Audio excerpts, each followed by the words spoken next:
Hello friends, स्वागत है आपका अपने YouTube channel study self service में। मैं सूरज कुमार।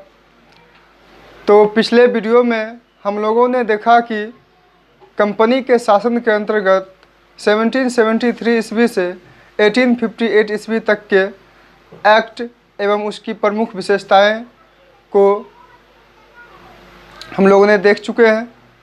मैंने डाल दिया है उस वीडियो के लिंक को, तो आप उसे देख सकते हैं। और आज इस वीडियो के माध्यम से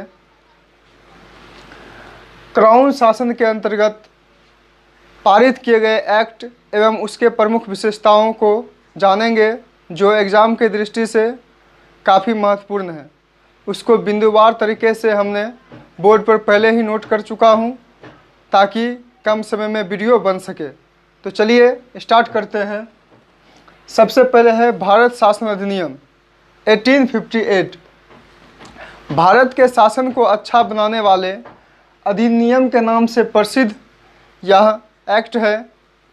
इस कानून ने ईस्ट इंडिया कंपनी को समाप्त कर दिया और सारी शक्तियां ब्रिटिश राजशाही को हस्तांतरित कर दी।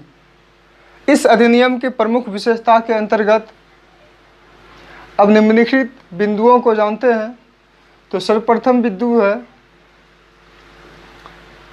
प्रमुख विशेषताएं के अंतर्गत सबसे पहला है कि इस अधिनियम के तहत भारत का शासन सीधे महारानी विक्टोरिया के अधीन चला गया।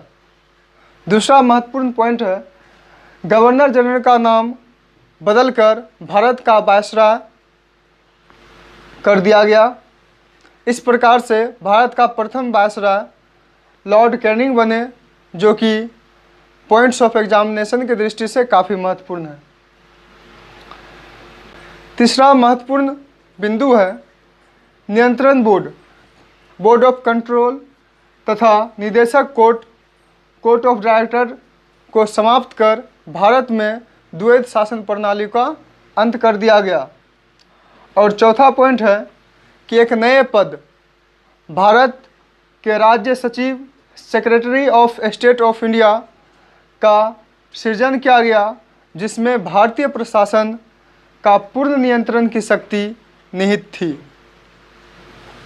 और पांचवा और लास्ट पॉइंट है, भारत राज्य सचिव की सहायता से 15 सदस्यों की एक भारत परिषद की स्थापना की गई।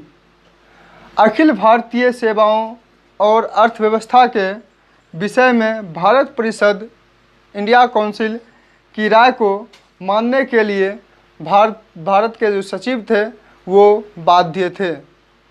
इस प्रकार से 5 प्रमुख बिंदुओं को भारत शासन अधिनियम के अंतर्गत पढ़े और नोट में देखते हैं क्या है।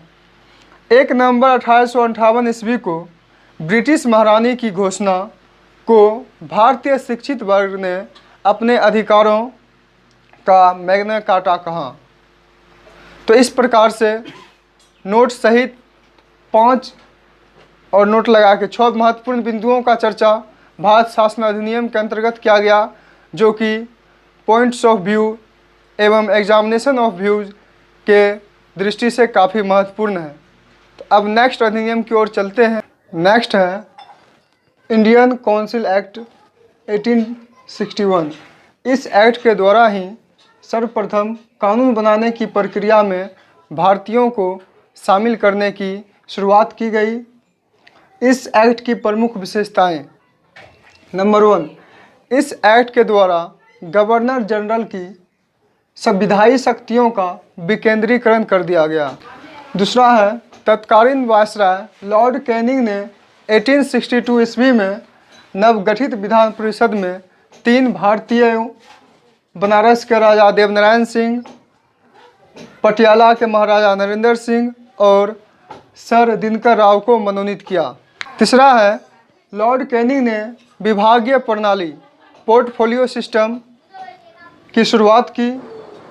और चौथा महत्वपूर्ण बिंदु है, बंगाल, उत्तर पश्चिम सीमा प्रांत और पंजाब में क्रमशः 1862, 1866 और 1897 में विधान परिषदों का गठन हुआ। पाँचवा है, इस एक्ट द्वारा वायसराय को अध्यादेश जारी करने की शक्ति प्रदान की गई और ऐसे अध्यादेश की अवधि मात्र 6 महीने तक थी। का लास्ट पॉइंट है, वायसराय केंद्रीय तथा प्रांतीय विधान परिषद द्वारा पारित किसी विधेयक पर निषेधाधिकार अर्थात वीटो का यूज कर सकता था। साथ ही ब्रिटिश पार्लियामेंट किसी भी कानून को अस्वीकार कर सकती थी। तो इस प्रकार से 6 महत्वपूर्ण पॉइंट्स के साथ इस वीडियो को समाप्त कर रहा हूं। तो स्टूडेंट, कैसा लगा यह वीडियो कमेंट सेक्शन में ज़रूर लिखिएगा। Thank you.